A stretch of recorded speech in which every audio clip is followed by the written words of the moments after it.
A história da Igreja, da Reforma até os dias atuais, séculos XVI e XVII.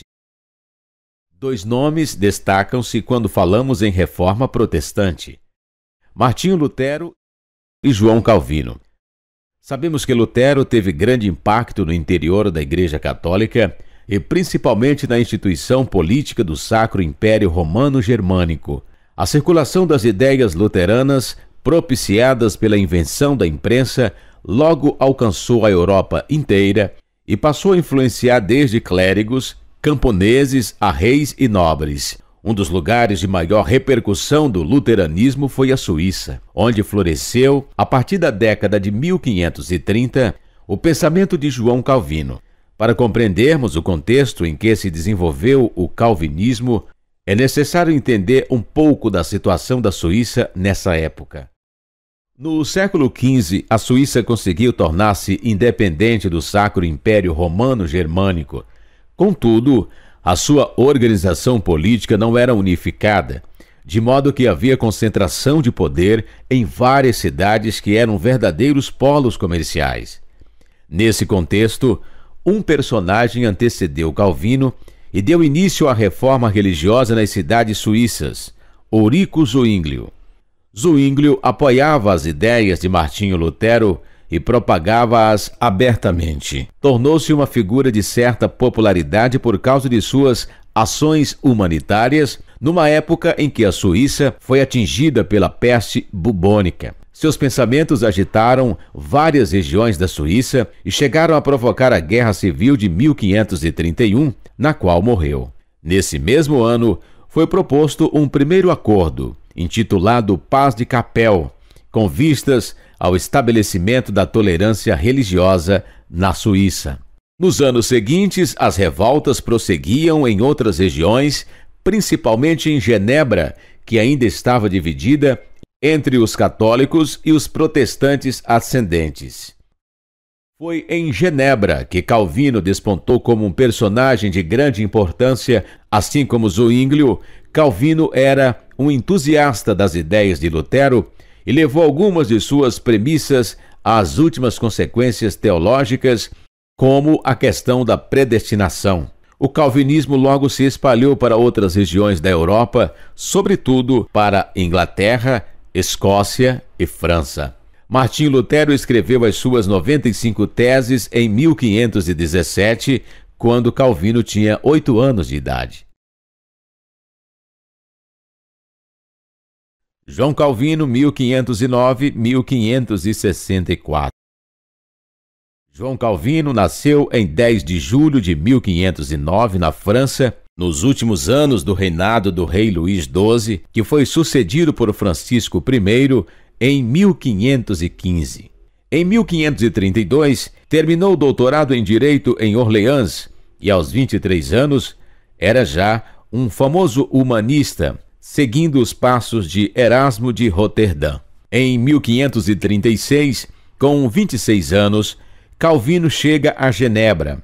Nesta época, Genebra era quase uma cidade-estado, uma república que desde cedo se emancipou na conquista da sua liberdade municipal. Anos antes, em 1522, já havia ocorrido um conflito contra os confederados, que eram os cristãos protestantes de origem francesa, no francês, huguenotes. Em 1533, houve o primeiro culto protestante de que há conhecimento nesta cidade. São então cunhadas moedas com a inscrição Post Tenebras Lux, após as trevas, a luz. Calvino casou-se em agosto de 1540 na França com a viúva Idélette de Bourg, que traz 2 crianças do seu prévio casamento. Calvino tem 31 anos de idade.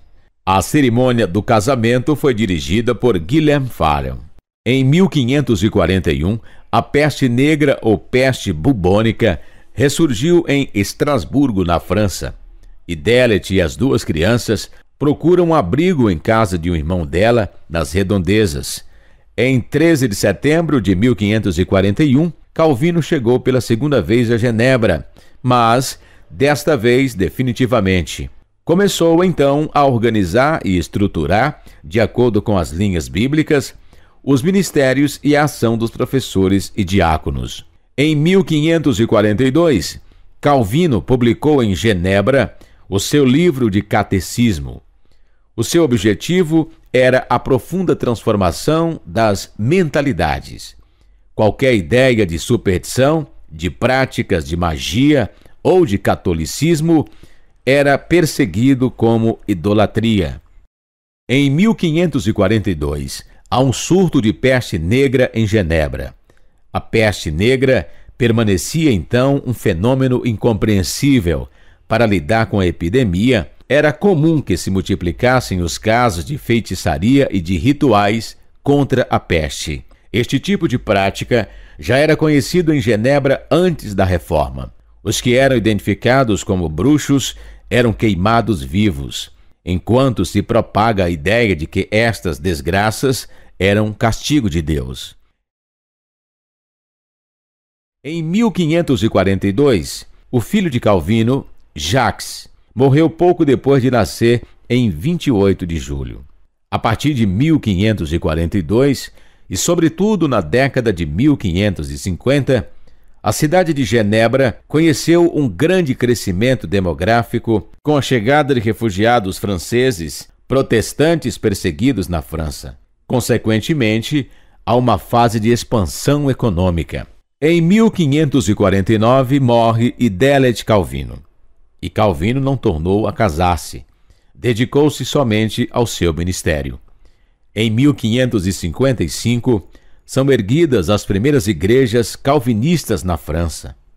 Em maio de 1559, realizou-se em Paris um sínodo nacional protestante. Cerca de 30 paróquias aparecem aí representadas. O sínodo foi responsável pela elaboração de um texto de linhas orientadoras com a participação de Calvino na sua criação, que se chamou A Confessão de La Rochelle. Texto confirmado nesta cidade em 1571.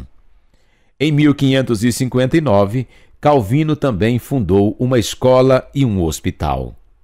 Calvino não tinha boa saúde. Nos seus últimos anos de vida, sofria de enxaquecas, hemorragia pulmonar, gota e pedras nos rins. Entretanto, apreciava passar os seus tempos livres no Lago de Genebra, lendo as Escrituras e bebendo vinho tinto. João Calvino morreu em Genebra a 27 de maio de 1564, aos 55 anos, e foi enterrado numa sepultura simples e não identificada, conforme o seu próprio pedido.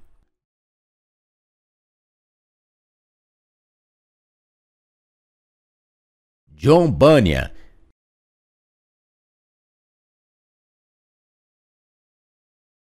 John Bunyan nasceu em Londres em 1628. Foi escritor e pregador cristão, autor de O Peregrino, provavelmente a parábola cristã mais conhecida em todos os tempos. Bunyan teve pouca educação escolar. Ele seguiu seu pai no comércio de funilaria e serviu no exército militar durante a Guerra Civil na Inglaterra. Em 1649, casou-se com Margaret Bentley, que tinha pais piedosos. Ele e sua esposa eram tão pobres que não tinham quase nada de utensílios domésticos como pratos ou colheres. No entanto, ela trouxe seus 2 livros, O Caminho do Homem Simples para o Céu e A Prática da Compaixão, que muito influenciaram a vida espiritual de Bunyan. Em 1655, sua esposa morreu, deixando-o com 4 filhos, um deles cego. Ele casou-se novamente por volta de 1659 com Elizabeth e teve mais 2 filhos deste casamento. Foi também em 1655 nomeado diácono da igreja e começou seu ministério de pregação. Em 1656, ele publicou seu primeiro livro, Algumas Verdades do Evangelho. Este foi seguido por cerca de 66 outros escritos, incluindo seu famoso livro, O Peregrino. Em 1657, ele foi formalmente reconhecido como um pregador. Enquanto viajava, ele continuou seu comércio como funileiro, mas usou todas as oportunidades para pregar em madeireiras, em celeiros, nos vilarejos ou em capelas da cidade. Sua fama como funileiro pregador se espalhou. Centenas de pessoas vieram para ouvi-lo. Enquanto alguns clérigos abriam seus púlpitos para ele, outros se opunham. Com a restauração de Carlos II em 1660 ao trono inglês, leis contra os não conformistas foram revividas, e eles foram novamente submetidos à perseguição. Logo, um mandado de prisão foi emitido contra Bunyan por pregar sem licença. Os magistrados locais o condenou à prisão, a menos que ele prometesse não pregar. Mas ele se recusou a desistir de pregar. Sua segunda esposa, Elizabeth, empenhou-se pela sua libertação, o que poderia ter sido concebido se Bunyan tivesse prometido não pregar. Mas, para a oferta de liberdade, ele sempre respondia: se vocês me deixarem sair hoje, vou pregar novamente amanhã. Enquanto estava na prisão, ele leu os 2 livros que tinha trazido consigo, a Bíblia King James e o livro dos Mártires. Ele ficou confinado na cadeia de Bedford por longos 12 anos, 1660-1672, ganhando a vida fazendo cordão de sapatos de couro até janeiro de 1672, quando Jaime II, sucessor de Carlos II, emitiu a declaração de indulgência religiosa. Ele também pregou a outros prisioneiros e escreveu sua autobiografia espiritual, Graça Abundante ao Principal dos Pecadores.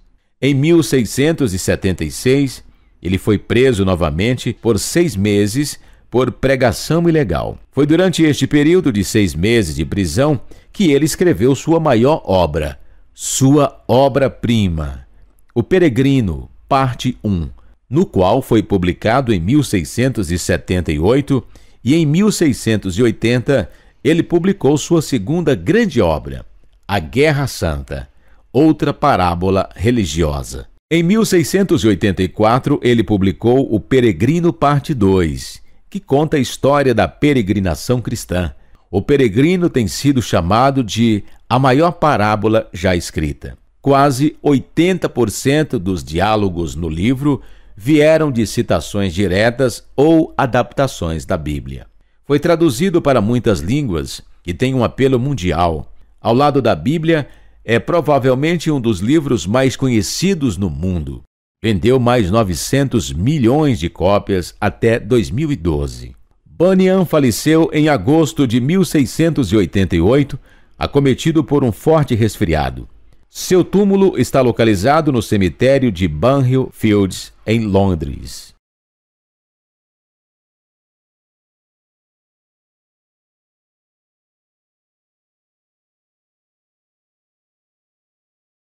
Isaac Watts.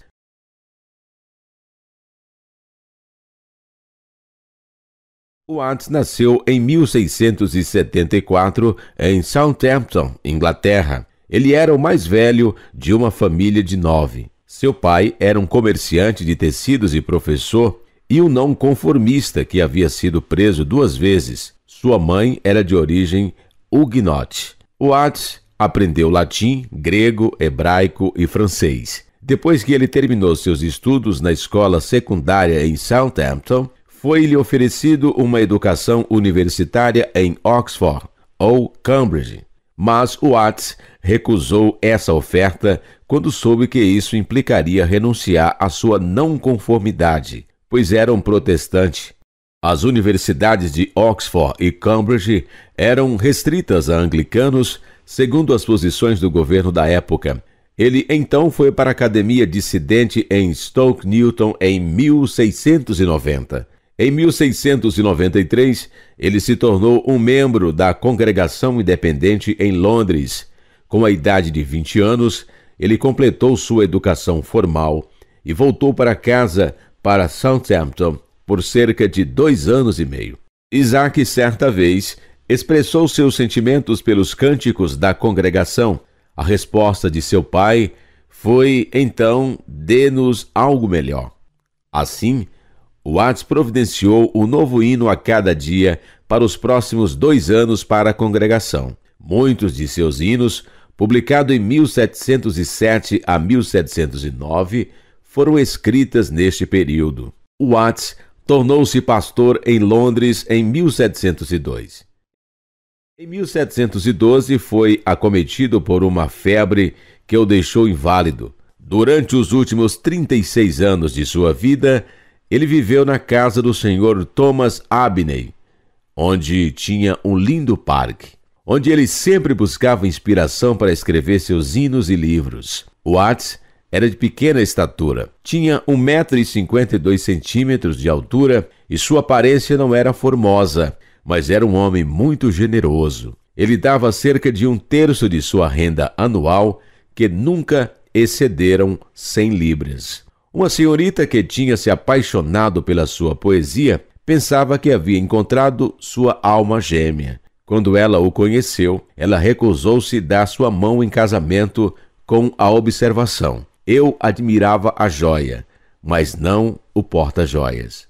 Ele deixou um extenso legado de hinos, escreveu cerca de 600 hinos, muitos conhecidos até o dia de hoje.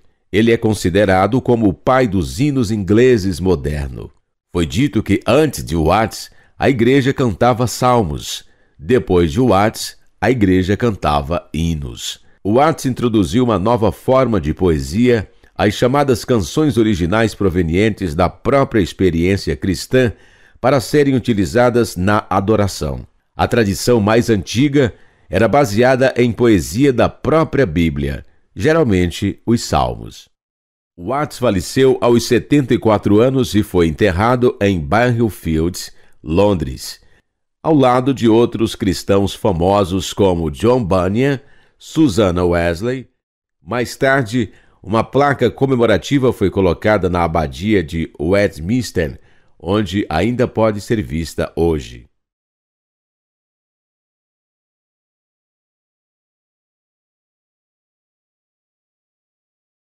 Madame Guyon.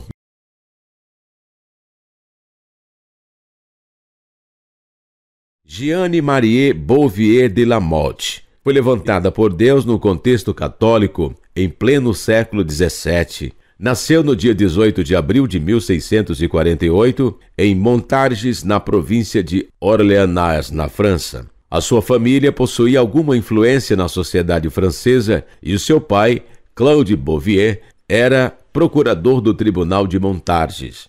A saúde da pequena Jeanne era frágil, o que impediu o progresso nos estudos. Desta forma, os seus pais, que eram muito religiosos, a conduziram para a vida de devoção através de um convento. Neste período, a jovem leu muitas obras de alguns professores, freiras e principalmente do bispo de Genebra, Francisco de Sales, cujas obras são muito conhecidas pela introdução à vida devota. Mas por ser muito bonita e por ser atraída pelo mundo, muitas vezes esqueceu suas promessas de fidelidade a Jesus. Em 1664, aos 16 anos, Jeanne casou com o Sr. Jacques Guyon, de 38 anos, 22 anos mais velho do que ela. Um homem muito rico e influente entre os franceses de Montargis. Depois do casamento, Jeanne Marie Bouvier de la Motte ficou conhecida como Madame Guyon. Em 1670, foi vítima da forma mais virulenta de varíola, que destruiu sua beleza, mas a devastação exterior foi contrabalanceada pela sua paz interior. Ela testemunhou. Até 1676, sofreu a perda de filhos, do marido, do pai e de uma grande amiga. Porém, tudo isso serviu apenas para que ela aprofundasse sua experiência com Deus. De 1674 a 1680, ela perdeu a presença de Deus, aprendendo então a andar por fé, não por sentimentos. Após isso, levou muitos à regeneração e à experiência da morte do ego. Grande número de pessoas, após ter contato com Madame Guyon, deixou o mudanismo, o pecado e se consagraram a Deus, e isto despertou o ciúme de líderes católicos que passaram a perseguir Guyon. Fénelon e Lacombe, membros do clero católico que receberam sua ajuda. Embora muito popular e admirada por muitos na corte, seus pontos de vista logo foram suspeitos de heresia. Foi perseguida e aprisionada várias vezes. Seus escritos mais famosos foram Um Método Muito Curto e Fácil de Orar e sua autobiografia. Foi denunciada como perigosa e seguidora de Molinos, aprisionado na mesma época por escritos similares. O rei Luís XIV pediu pessoalmente ao bispo Bossuet, o maior e mais famoso eclesiástico da França, que a examinasse. Este exame se transformou numa inquisição mental. As conclusões de Bossuet a respeito desta mulher perigosa levaram Luís XIV a prender Jeanne Guyon, sem ao menos inquiri-la ou notificá-la a respeito. Na verdade, seu único crime foi amar a Deus. Sua culpa foi a primeira devoção e afeição de Cristo. Entretanto, Deus a usou de forma especial para abrir caminho para a restauração da vida interior, da comunhão profunda com Ele, através da oração, da consagração plena e do operar da cruz. Mesmo com seus escritos condenados pelo alto clero católico, Madame Guyon continuou seus ensinamentos e, por isso, foi detida 4 vezes, a última das quais por 4 anos. Escreveu cerca de 60 obras e compôs poemas e hinos como Eu amo o Senhor, mas não com o meu amor, e Longo Mergulho na Aflição. Escreveu cartas para católicos e protestantes na França, Holanda, Alemanha e Inglaterra. Em 1717, aos 69 anos, faleceu em perfeita paz. Seus escritos, muitos gerados na prisão, se tornaram clássicos espirituais e influenciaram a muitos ao redor do mundo, tais como Francis Fénelon, Zinzendorf, John Wesley, Hudson Taylor, Andrew Murray, Jesse Penn Lewis, Adoniran Judson e Watchman Nee. Miguel de Molinos. Ele era um padre espanhol e escreveu o livro Guia Espiritual, publicado em 1675. Este livro ensina aos homens o caminho para negar a si mesmo e morrer com o Senhor. Ele enfatizava a passividade da alma como maneira de abrir-se para a comunicação da luz divina de Deus. Este livro afetou muitas pessoas naquela época. Grande parte dos ensinamentos de Madame Guyon foi baseada nos ensinamentos de Molinos.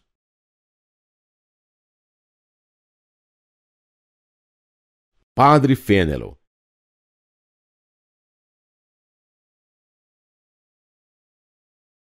Sacerdote francês, Francis Fénelon tornou-se amigo e familiarizado de Madame Guyon. Seus ensinamentos foram desenvolvidos nas mesmas linhas que ela. Foi a sua defesa quando ela foi condenada por heresia. Em 1695, foi nomeado arcebispo de Cambrai, no norte da França. Em 1697, publicou as famosas Máximas dos Santos, onde estabeleceu a diferença entre a verdadeira e a falsa espiritualidade, usando os escritos e as experiências de muitos santos como verificação.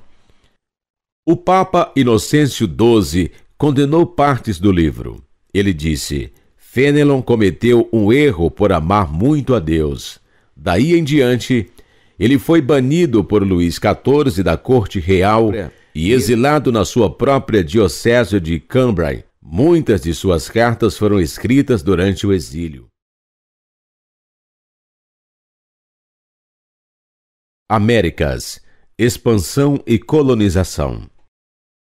Dos séculos XVI e XVII, a colonização e expansão religiosa nas Américas ocorreram acompanhadas de 2 grandes preocupações da Igreja Católica. Primeiro, a luta contra Segundo, o esforço para implantar a fé nos novos impérios coloniais nas Américas, África e Ásia.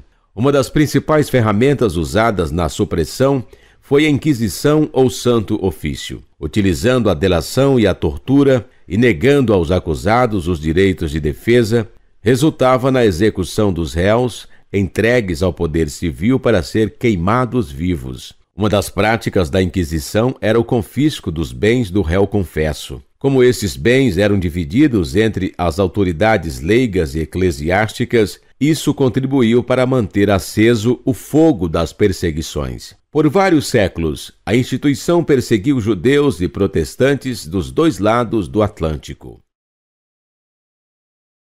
A formação das igrejas no continente norte-americano. A Igreja dos Cristãos nos Estados Unidos da América praticamente teve início no ano de 1620, com a chegada à Baía de Massachusetts dos 102 colonos que partiram da Inglaterra embarcados no navio Mayflower e fundaram a colônia de Plymouth. Dos 102 passageiros do navio, 35 eram membros da Igreja de Exilados de Leiden, Holanda. Pouco tempo depois da chegada dos peregrinos do Mayflower ao Novo Mundo, a situação na Inglaterra piorou. A perseguição contra os puritanos na Inglaterra aumentou e, por volta de 1640, aproximadamente 20.000 puritanos haviam partido para a América por causa da liberdade religiosa. No Novo Mundo, eles estabeleceram congregações independentes. O congregacionalismo na América cresceu em sua influência. As primeiras universidades dos Estados Unidos, como Harvard e Yale, foi estabelecida para treinar missionários a fim de evangelizar os índios. Assim, as condições das colônias americanas não foram favoráveis ao estabelecimento de uma única igreja. Na realidade, durante a maior parte do período de colonização, as muitas colônias tinham suas próprias igrejas, como o congregacionalismo ao norte, Nova Inglaterra, e o anglicanismo no sul, Virgínia, Geórgia. Por outro lado, as colônias centrais caracterizavam-se por uma maior diversidade religiosa. A existência de numerosos grupos dissidentes tornava difícil impor uma igreja oficial. Quando os novos estados americanos escreveram as suas constituições, quase todos deixaram de ter igrejas estabelecidas. O último estado a fazê-lo foi Massachusetts, em 1833. A Constituição Americana, 1787, dispôs que o Congresso não aprovaria qualquer lei referente ao estabelecimento da religião ou proibindo o livre exercício da mesma. Havia sido inaugurado um novo padrão nas relações entre a Igreja e o Estado, com o forte apoio dos batistas e a maior parte dos metodistas e presbiterianos, todos os quais queriam proteger a liberdade das igrejas e a não interferência do Estado. Esses eventos tornaram possível o surgimento do denominacionalismo, o modelo americano de separação entre igreja e Estado, plena liberdade de consciência e diversidade denominacional foram progressivamente aceitos na maior parte do mundo ocidental. A formação das igrejas no Brasil. No final da Idade Média, a forte integração entre o Estado e a Igreja deu origem ao fenômeno conhecido como padroado. Pelo padroado, a Igreja de Roma concedia a um governante civil certo controle sobre uma igreja nacional em apreciação por seu zelo cristão e como incentivo a futuras boas obras. Entre 1455 e 1515, 4 papas concederam direitos de padroado aos reis portugueses, que assim foram recompensados por seus esforços em descobrir novas terras e trazer outros povos à cristandade. A descoberta e colonização do Brasil foi um empreendimento conjunto do Estado português e da Igreja Católica. O Estado forneceu os navios, financiou o empreendimento, construiu as igrejas e pagou o clero. Mas também teve o direito de nomear os bispos, recolher os dízimos, aprovar documentos e interferir em quase todas as áreas da igreja. Com a vinda do primeiro governador-geral, Tomé de Souza, também chegaram os primeiros jesuítas. Por 210 anos, eles foram os principais missionários e educadores no Brasil. Ao mesmo tempo, os jesuítas tornaram-se os maiores proprietários de terras e senhores de escravos do Brasil colonial. No ano de 1532, chegou ao Brasil o primeiro protestante, um luterano, filho de um amigo de Lutero que aportou em São Vicente. O protestantismo chegou ao Brasil em março de 1557, na Baía de Guanabara, através de um grupo de huguenotes calvinistas franceses. São eles Jean de Bourdelle, Mathieu Vernoy, Pierre Bourdon, André Lafont, com o propósito de estabelecer um refúgio para os calvinistas perseguidos na França. Também foram perseguidos aqui no Brasil em virtude de sua fé reformada. Alguns conseguiram escapar, outros foram condenados à morte por Villegaillon. Foram enforcados e seus corpos atirados de um despenhadeiro em 1558. Antes de morrer, entretanto, foram obrigados a professar por escrito sua fé num prazo de 12 horas, respondendo uma série de perguntas que lhes foram entregues. Eles assim o fizeram e escreveram a primeira confissão de fé na América, sabendo que com ela estavam assinando a própria sentença de morte. Ficou conhecido como a Confissão de Fé de Guanabara. Por volta de 1630, durante o domínio holandês em Pernambuco, a Igreja Reformada Holandesa instalou-se no Brasil. Foram fundadas 22 igrejas protestantes no Nordeste do Brasil, sendo que a maior era a do Recife. A Igreja Cristã Reformada batizou índios, lutou por sua libertação e pretendia traduzir a Bíblia para o tupi e ordenar pastores indígenas. Esse período se encerrou com a Guerra da Restauração Portuguesa. Quando não houve mais condições de manter Recife, o Nordeste foi devolvido a Portugal. Terminava, assim, a missão cristã reformada, impossível sem a proteção de um país protestante. Em 1759, os jesuítas foram expulsos de todos os territórios portugueses pelo Marquês de Pombal e pelo primeiro-ministro Sebastião José de Carvalho e Melo. Por causa de sua riqueza e influência, eles tinham muitos inimigos entre os líderes eclesiásticos, proprietários de terras e autoridades civis. Durante o período colonial, o Brasil manteve-se isolado, sendo inteiramente vedada a entrada de protestantes, principalmente após as invasões dos franceses 1555-67 e holandeses 1624-54. Porém, com a chegada da família real em 1808, abriram-se as portas do país para a entrada legal dos primeiros protestantes, os ingleses. Brasil monárquico. No período imperial ocorreu a inserção definitiva do protestantismo. Nessa fase, predominou atividades missionárias, principalmente de organizações britânicas, americanas e germânicas. A Constituição Imperial, promulgada em 1824, concedeu-lhes certa liberdade de culto, ao mesmo tempo em que confirmou o catolicismo como religião oficial. Até a proclamação da República, os protestantes enfrentariam sérias restrições no que diz respeito ao casamento civil, uso de cemitérios e educação. As primeiras igrejas que tiveram resultados mais consistentes chegaram ao Brasil com a vinda da família real portuguesa e a abertura dos portos a nações amigas por meio do Tratado de Comércio e Navegação. Comerciantes ingleses estabeleceram a Igreja Anglicana em 1811. Seguiu-se a implantação de outras igrejas de imigração. Alemães trouxeram a Igreja Luterana. Imigrantes americanos trouxeram a Igreja Batista e a Metodista, e também a Igreja Adventista Em 1855, Robert Reid Carley, missionário autônomo escocês, fundou igrejas congregacionais, construindo o primeiro trabalho protestante permanente em terras brasileiras. Mais tarde, em 1859, a Igreja Presbiteriana foi fundada pelo Asbel Green Simonton, no Rio de Janeiro. O ex-padre José Manuel da Conceição converteu-se ao protestantismo, tornando-se presbiteriano, e foi o primeiro brasileiro a ser ordenado ministro protestante em 1865. Em 1866, o pastor Júnior E. Newman, da Igreja Metodista, foi o primeiro pastor a fixar-se permanentemente no Brasil após várias outras tentativas sem sucesso.